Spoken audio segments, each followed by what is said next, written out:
Entonces, en las superficies del mar hoy en día, hay una variación alrededor de 5 grados, que no es totalmente los 10 grados que necesitas más o menos para desnaturalizar. Pero también tenemos otro efecto, que es la absorción de la luz ultravioleta en el sistema. Y esta absorción, te recuerdas, se convierte en calor.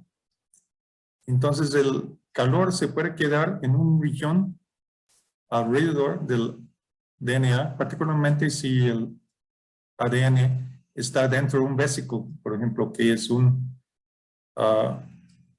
cavidad hecho de ácidos grasosos, como la célula, su frontera. Pero uno puede hacer el cálculo de un fotón de 260 nanómetros, lleva como 4.8 electronvolts. Y se puede hacer un cálculo sabiendo la capacidad calorífica del agua, que es este valor aquí. Sabiendo esta, determinar más o menos en qué volumen este fotón va a incrementar la temperatura, así como 3 grados, porque con los 4 o 5 grados del cambio día y noche en la superficie del mar, con este incremento de temperatura debido a la absorción de fotones en el UVC, pudimos ya desnaturalizar. Y si haces el cálculo, se llega a un volumen de un diámetro de 4.9 nanómetros, que va a incluir como 16 para esta base, que más o menos es esta muestra aquí que tengo, es como 16 para esta base. Pero también el ADN no tiene que estar en su forma lineal. También puede ser, vemos que en otras circunstancias se puede ser doblado. Entonces se puede imaginar que pudimos causar la desnaturalización del DNA alrededor de más o menos 50 pares de bases. Entonces la idea es esta, de que ya una vez formados estos ácidos nucleicos en la superficie de los mares, te recuerdo que te dije que las temperaturas en el principio de la vida eran alrededor de 100 grados, pero la superficie de la Tierra estaba enfriando durante el Arqueano. También tienen evidencias en términos de las razones de oxígeno 18 a oxígeno 16. Entonces, cuando la temperatura se bajó menor de su temperatura de desnaturalización, los dos hilos no pudieran desnaturalizar. Entonces, se quedaron como doble hélice. Pero en la tarde, esto es en la mañana cuando la superficie está frío, pero en la tarde, por la luz infrarrojo del sol, se puede calentar la superficie, como mostré, como 4 o 5 grados. Y también está absorbiendo la luz ultravioleta en el región local. Y puede causar que la temperatura localmente sube más de 7, 8, 10 grados y se puede desnaturalizar. Y ya tenemos 2 quiebras sencillos. Y luego en la noche, cuando la temperatura baja otra vez, se puede formar la segunda quiebra complementario utilizando pedacitos de estos DNA y pueden formar 2 donde había inicialmente 1. Entonces tenemos aquí la replicación de ADN que está ligado a la disipación de fotones o la próxima entropía, en otras palabras. Sabemos también cuando se desnaturaliza. Espere. En la noche entonces se vuelve a unir. ¿Por qué se vuelve a unir? no se vuelve a utilizar uno de los hebras como un marco para atraer pedacitos complementario, ¿sí? Para formar la segundo complementario, anillo complementario. Y claro que hay dos porque este se separó en dos. Quizás... Pero es que esté muy frío no hace que pase otra vez por la que desnaturización o algo así. Es decir, ¿por qué los atrae si todavía está muy frío? ¿No pasa nada con que no haya muchos fotones en ese momento? Bueno, si están desnaturalizados, entonces son completamente separados, se van a alejarse uno del otro en la superficie del mar. Pero en la noche, asumiendo que tenemos segmentos o pedacitos de ADN complementario, y luego lo voy a explicar cómo se puede formar estos bases nucleicos y cómo se puede, también con la luz ultravioleta se puede hacer estos enlaces entre distintos bases para formar un hebra sencillo, segmentos, pedacitos. Pero estos segmentos, cuando la superficie está enfriada, que está más frío, se puede encontrar su parte complementaria y formar otro doble hélice. Pero no solo uno, sino dos, porque empezamos con estos dos hebras sencillas. ¿Ok? De hecho, no estoy inventando esa. Es un proceso que los biólogos utilizan en el laboratorio que se llama PCR. Quizás lo han escuchado, ¿no? Es con la que se hace la prueba COVID. Sí, exactamente, para determinar qué tipo de DNA estamos hablando, ¿no? Bueno, para los físicos que no conocen este mecanismo o este proceso para duplicar ADN, por ejemplo, para hacer el análisis de COVID necesitas producir una cantidad suficiente de ADN del virus para poder decir definitivamente que sí existe el virus. Entonces lo que hacen es intentar multiplicar. Se encuentran algunos DNAs del virus, pero se tiene que multiplicarlo un número muy alto para poder identificar sin duda qué tipo de ADN tenemos, ¿ok? Entonces, lo que hacen en PCR es empiezan con un región en donde quieren amplificar. Entonces, ese es en doble hélice y quieren amplificar este región. Digamos, este región nos dice que este corresponde al virus de COVID. Ok, entonces queremos multiplicar esta región para ver si hay, de hecho, COVID. Entonces lo que hacen es, se calientan primero a 95 grados para que se desnaturalizan. Eso lo hacen en el laboratorio. Y luego se metan primers, o primers, no sé cómo se dice en español, pero primers, que son segmentos, como estos segmentos que estaba hablando aquí, son pedacitos chiquitos de ADN, lo forman porque se saben exactamente si es COVID, qué son los pares de bases en este lado y en este lado. Y quieren solamente multiplicar este región en azul. Entonces lo meten estos primers que lo producen en el laboratorio. Se puede producir segmentos de ADN en el laboratorio.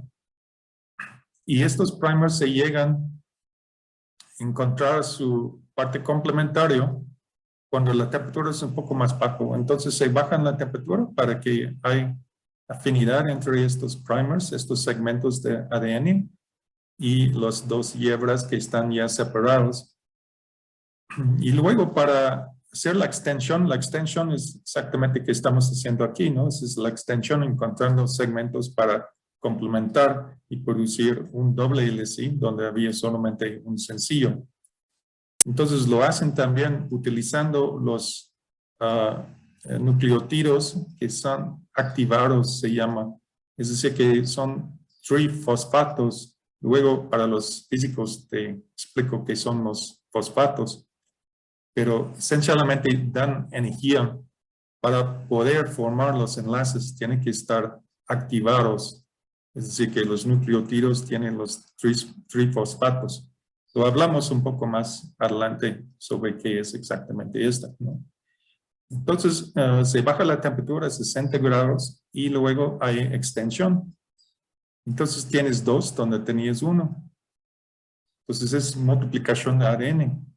Se necesita porque con 1 sencillo no pudieran determinar si es de COVID o no. Por la estadística necesita un muestra bastante amplio, bastante grande. Entonces se hace este proceso y se repite este ciclo, subiendo la temperatura y luego bajando la temperatura, metiendo estos primers. Y entonces se puede multiplicar, ¿no? Entonces tienes una multiplicación exponencial. Y después de como 20 o 25 ciclos, tienes suficiente para determinar si realmente este corresponde al virus de COVID y si estás infectado con COVID. Pero es lo mismo proceso aquí, la única diferencia es que no estamos cambiando la temperatura tanto en la superficie de los mares, porque la diferencia, como los mencioné, solamente es alrededor de 4 o 5 grados. Pero con la absorción de los fotones en el UVC, también tenemos otra manera de meter calor localmente, se caliente por el calor, que está disipado en calor. Entonces tenemos este proceso que es PCR funcionando sobre la superficie del mar con la luz ultravioleta. Y lo bueno de este proceso es que está ligado a la disipación. Y todo proceso tiene que estar ligado a la disipación. ¿Okay? La única diferencia que mencioné es que utilizamos la luz ultravioleta para hacer la desnaturalización de los ADNs. Y de hecho, el experimento hemos hecho en el laboratorio y otro día los voy a presentar los resultados. Y sí, definitivamente pudimos desnaturalizar ADN con luz ultravioleta. Justamente alrededor de 260 nanómetros, y hemos publicado. Bueno, entonces para concluir esta práctica, todo proceso irreversible aparece y se mantiene solamente para producir entropía. Si es un huracán o si es la aparición de la vida en la superficie de la Tierra. El huracán está disipando el gradiente de temperatura entre el mar caliente y la atmósfera alta que está frío. Y la vida está disipando los fotones que entran hoy en día en el visible, pero al principio de la vida creemos que era en el ultravioleta, en el UVC, principalmente porque todos los moléculas, o casi todos los moléculas fundamentales de la vida son pigmentos en el UVC. Son sistemas disipativos, igual que el huracán, fueron producidos para disipar los fotones. Y bueno, la función de la vida hoy en día es la producción de entropía, y eso lo hace acoplando el calor, la disipación de los fotones en lo visible con el ciclo de agua. Y RNA y DNA son absorbers excelentes de la luz en el UVC y disipan rapidísimamente a 10 a la menos 12 segundos, en picosegundos. Entonces, la absorción y disipación de la luz ultravioleta fue el proceso dominante de disipación en la capa, en el microcapa, como 100 micras o 1 milímetro, que es 1000 micras, del océano en el Arqueano. Y hemos logrado mostrar que la replicación de ADN está enlazado o ligado a la disipación de luz ultravioleta en este proceso que hemos llamado UVTAR, que es Ultraviolet and Temperature Assisted Replication. Es proceso that I presented on this, operating on the surface of the oceans. Y luego no hemos mencionado esto, pero esto lo vamos a presentar en otra plática de cómo el contenido de información en RNA y DNA es en respuesta, de hecho, a fomentar esta producción de entropía, mientras que los mares estaban enfriando. Entonces, los experimentos nos muestran si la más cerca estamos a la temperatura de desnaturalización del WLC, la más efectivo es este proceso de desnaturalizarlo con luz ultravioleta. Pero los mares estaban enfriando. Entonces, este proceso no pudiera seguir operando. Ya llegaba a una temperatura en donde se queda estancado si fuera nada más ADN. Pero sabemos que hay unos aminoácidos que tienen afinidad a sus codones, que son los 3 pares de base. Lo voy a explicar en la siguiente clase, en la siguiente periodo. Pero entonces con los aminoácidos que también absorben en el UVC, se puede incrementar este proceso o aumentar el proceso. Y entonces empiezas a ligar la información, ¿ok? Son los tripletes, los codones en los ácidos nucleicos, con este proceso de replicarse sin las enzimas. Entonces, esto pudiera haber sido la primera manera de que información estaba guardada en el ADN para fomentar su propia replicación. ¿Okay? Pero siempre bajo la luz ultravioleta del arqueano. Ok, entonces creo que ahorita déjame salir de aquí. Si tienes unas preguntas, favor de echármelos ahorita, mientras que voy al siguiente, que es para los físicos, los elementos de la biología. Yo tengo una pregunta, doctor. Sí, claro. Sí. Por ejemplo, se ha intentado esto también con, bueno, no sé, luego caen a veces meteoritos, ¿no? En ciertos lugares y a veces Sí. traen agua, ¿no? O sea, ¿sí traen agua o no se encontró ninguno con agua? Sí, traen agua. De Y hecho, no sé, ajá. En principio pensaba que todos los mares, todo el agua en la superficie de la Tierra fue por los cometas que chocaron con la superficie.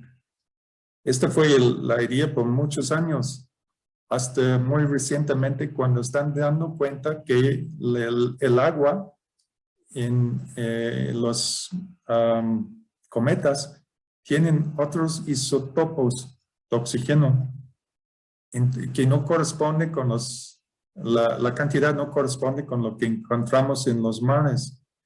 Entonces, hoy en día están sospechando que el agua que produce los mares en la superficie de la Tierra sale de las aguas que estaba coleccionado en la materia que se formaron en la Tierra y fue saliendo poco a poco del interior hacia la superficie, que son elementos más ligeros y expulsados también, como mencioné, por los volcanes.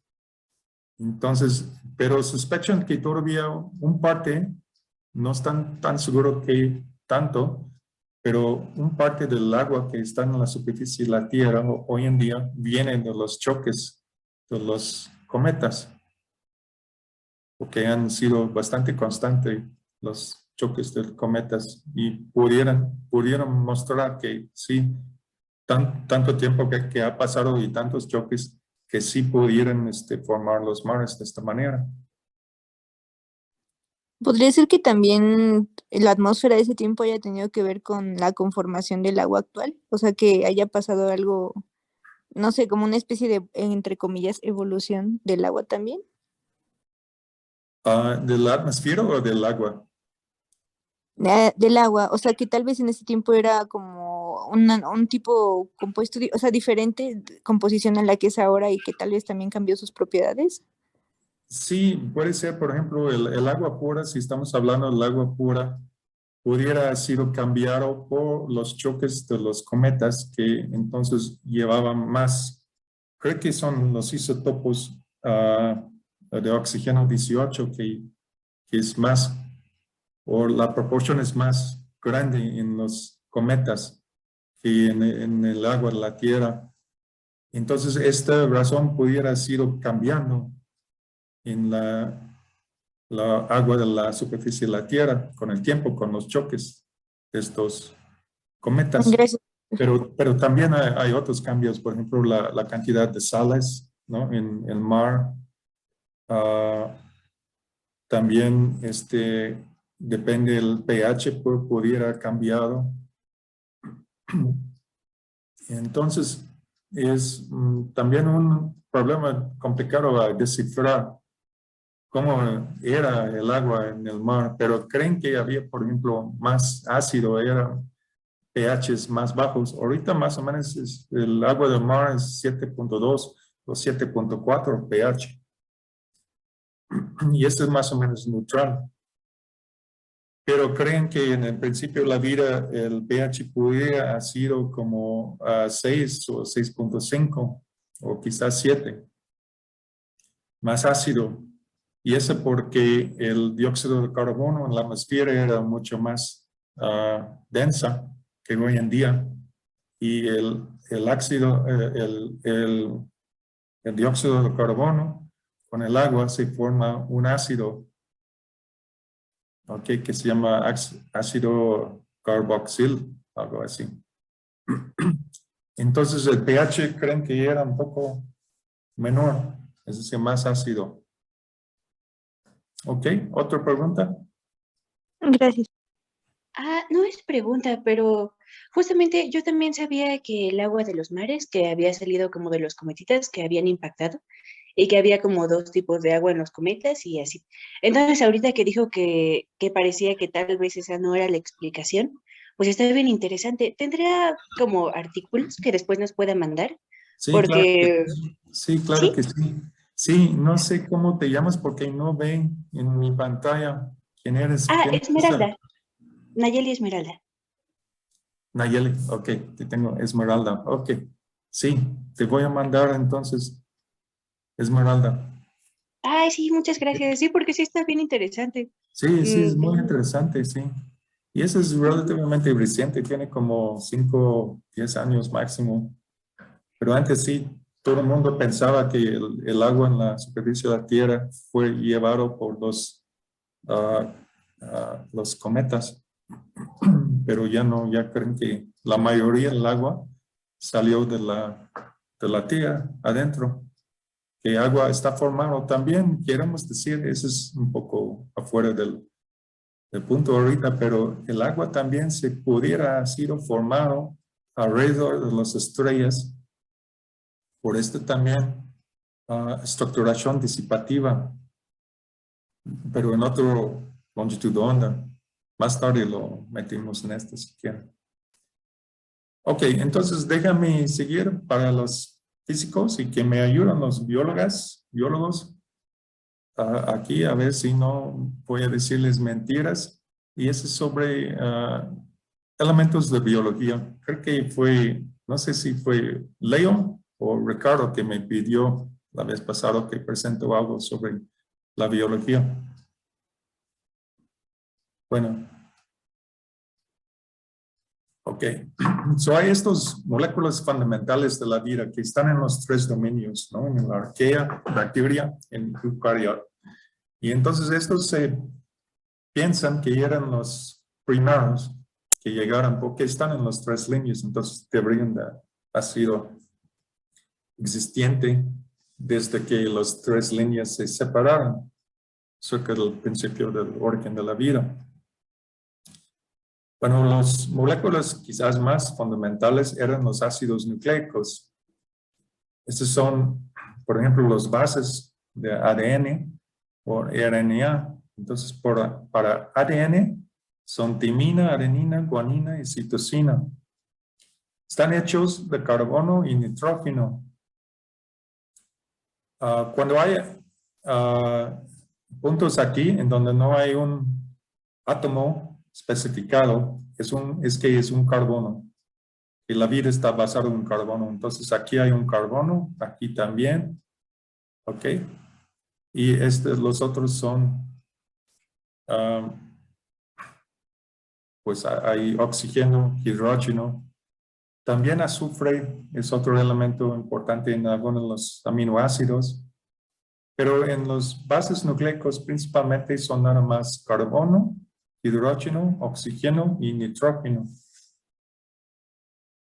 Y son 4 pares de bases de ADN y 4 también de RNA. La única diferencia es que el timina está reemplazado por uracil en el caso de RNA. Ok, y conectado a estos bases hay un azúcar que se llama ribosa. ¿Ribose o ribosa? Este azúcar tiene 5 átomos de carbono, 1, 2, 3, 4 y 5. Ok, entonces es un anillo con 5 átomos de carbono y un oxígeno.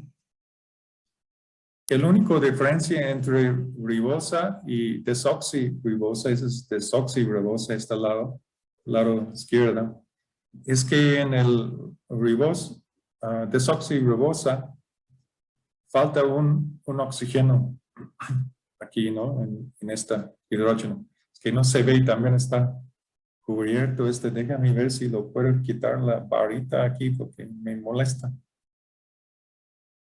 No, ¿verdad? Bueno, y también está conectado estos grupos de fosfato. Entonces, con el azúcar, el fosfato con el azúcar, se forman el esqueleto o the backbone of the DNA o RNA. Ok. Si los físicos tienen o biólogos tienen una pregunta o quieren mejorar la explicación, favor de interrumpirme y me dices, ¿no? Ahorita voy a la siguiente. Entonces, ese es el DNA. Siempre se juntan adenina con timina por estos enlaces de hidrógeno aquí. Esos son los azúcares y aquí el fosfato. Entonces se forman, es el esqueleto, fosfato y azúcar, fosfato y azúcar, unido con enlaces covalentes a los bases nucleicos. Y entre los hebras hay enlaces de hidrógeno que son débiles, que se pueden romper fácilmente. Lo que pasa cuando el sistema se desnaturaliza. Ok. Y es básicamente similar por RNA y DNA. La única diferencia es el riboso. En el caso de RNA no tiene, pero en el DNA no tienen un oxígeno acá. Porque es acá o acá. Y en cambio de timina se utiliza uracil. Y es esta estructura que es como un hélice. Y lo interesante es que el azúcar, junto con los bases, se hace de un tipo de hélice, es decir, que se pueden hacer distintas formas del azúcar, que es derecho o izquierda, es decir, que se absorbe luz circularmente polarizado más de la derecha o a la izquierda. Y para toda la vida tenemos la derecha, que es más absorbente. Entonces, la derecha es el DNA, se dice es right, ¿no? Derecha, right-handed. Ok, otras moléculas importantes, fundamentales de la vida son los aminoácidos. Y su patrón es de tener un grupo amino, nitrógeno, con 2 hidrógenos, y un carboxil, un grupo carboxil, que tiene un carbono, OH y O. O están enlazados con doble covalente al carbono. Carbono siempre tiene la posibilidad de tener 4 enlaces. Y oxígeno 2 y hidrógeno 1. Entonces, la única diferencia entre los aminoácidos, todos los aminoácidos tienen este grupo amino y este grupo carboxil. La única diferencia es el side chain, no sé cómo traducirlo, pero es el parte al lado que puede ser distinto molécula. Ahorita vamos a ver por distintos aminoácidos qué es exactamente este grupo R. ¿Ok? Pero básicamente todos tienen y por eso se llama aminoácido, porque ese es como todos los ácidos tienen este grupo carboxil. Menos los de azufre. A veces el carbón está cambiado para azufre. Como ácido sulfúrico. Ácido sulfúrico tienen un S aquí. Ok, y estas son las moléculas Rs, estas moléculas aquí que están conectadas a este grupo amino, carboxil, para los distintos aminoácidos de la vida. Hay como 22 aminoácidos, aquí solamente hay 20 muy comunes que son estos. Y hay 2 otros que se han encontrado solamente en algunos bichitos y entonces creen que estos últimos 2 aminoácidos son mucho más recientes que estos 20 que se encuentran en toda la vida. Los que son interesantes para nosotros son estos que son aromáticos. Entonces déjame decirte otra vez, tenemos el parte amino y el carboxil aquí, y ese es el R. ¿Ok? En este caso son carbonos, doble enlace, sencillo enlace, doble enlace, sencillo enlace. Entonces también tienen hidrógenos que no están marcados aquí. Pero lo interesante de estos que están en este anillo, primero es que son planares. Entonces se puede quedar entre los pares de bases en el DNA. Y además que absorben igual que los bases a 260 nanómetros, más o menos un poco más, 260 a 280. Entonces estos aminoácidos que son aromáticos, que se llama aromático porque tienen este anillo, absorben muy fuertemente en el VC. También hay otros como histidine, que no lo ve, pero creo que es aquí, ¿no? Aquí está. Histidine está cubierto con un varita que aparece en mi pantalla, no sé cómo quitárselo. Pero hay otros también que no son aromáticos, pero también absorben en el VC. ¿Ok? Eso es importante porque estos pudieran actuar como moléculas de antena si se unan al DNA. ¿Ok? Porque pueden pasar su energía de excitación directamente a los bases nucleicos de ADN o ARN y luego utilizar el ADN como disipador. Porque estos sí excitan, pero no disipan rápidamente al estado base. Se quedan excitados y luego pueden florecer, emitir otro fotón. Pero si emite otro fotón no son tan disipadores. Pero si se pasan su energía de excitación después de absorber un fotón en el luz UVC al ADN, se puede aprovechar el ADN para disipar hacia el estado base. Ok, pero esencialmente hay 20 aminoácidos y estos son los ladrillos de las proteínas. Entonces, cuando se conectan distintos aminoácidos, se forman una cadena de aminoácidos que es una proteína. Una proteína puede tener miles o hasta decenas de miles de aminoácidos en línea. ¿Y cualquier combinación de aminoácidos hace una proteína? Por ejemplo, si combinara, oh Dios mío, Sí, tirosina con, sí, fenilalanina. Entonces ya es...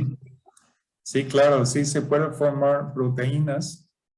Sí son pequeños, es decir que son 3, 4, 5, 10 aminoácidos, no se llaman proteínas, sino péptidos, ¿no? En español, péptidos, peptides en inglés, peptídeos. Y estos son